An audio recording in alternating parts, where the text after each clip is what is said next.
आज का बाइबल का वचन यशायाह का ग्रंथ अध्याय 62 वचन 1 से 5। दूसरा वचन संत पौलुस का कोरिन्थियों के नाम पहला पत्र अध्याय 12 वचन 4 से 11। और आज का सुसमाचार संत यूहन्ना के अनुसार अध्याय 2 वचन 1 से 12।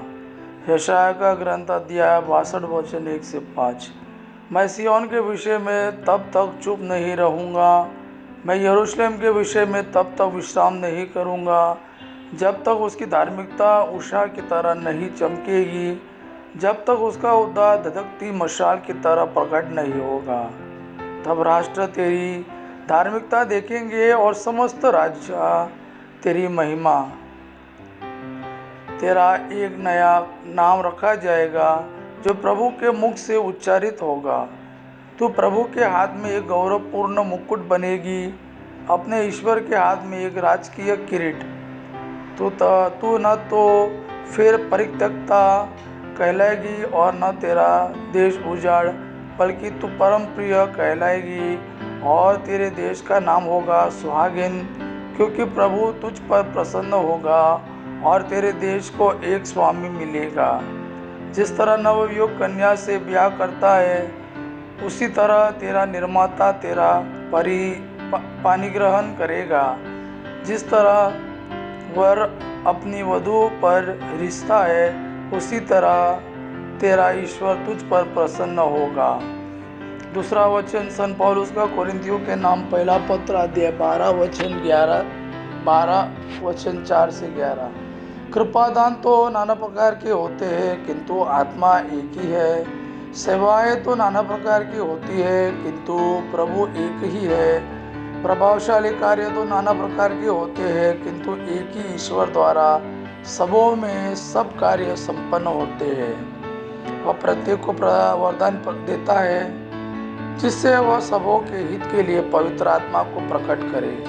किसी को आत्मा द्वारा प्रज्ञा के शब्द मिलते हैं, किसी को उसी आत्मा द्वारा ज्ञान के शब्द मिलते हैं, और किसी को उसी आत्मा द्वारा विश्वास मिलता है।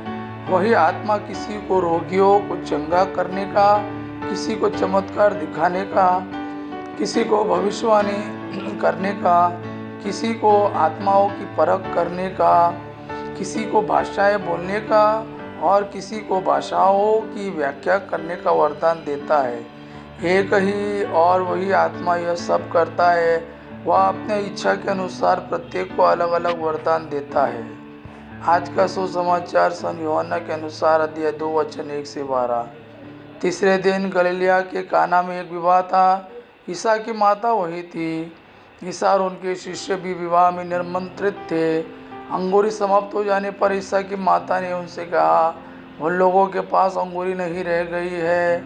ईसा ने उत्तर दिया, बद्री, इससे मुझको और आपको क्या? अभी तक मेरा समय नहीं आया है। उनकी माता ने सेवकों से कहा, वे तुम लोगों से जो कुछ कहे वही करना। वहाँ यहूदियों के शुद्धिकरण के लिए पत्थर के 6 मटके रखे थे, उनमें 2-2, 3-3 मन समाता था। ईसा ने सेवकों से कहा, मटकों में पानी भर दो। सेवकों ने उन्हें लबालब भर दिया। फिर ईसा ने उनसे कहा, अब निकाल कर बोझ के प्रबंधक के पास ले जाओ। उन्होंने ऐसा ही किया। प्रबंधक ने वह पानी छका जो अंगूरी बन गया था। उसे मालूम नहीं था कि यह अंगूरी कहाँ से आई है।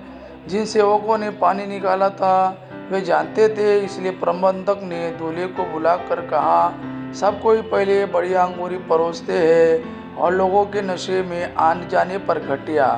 आपने बढ़िया अंगूरी अब तक रख छोड़ी है।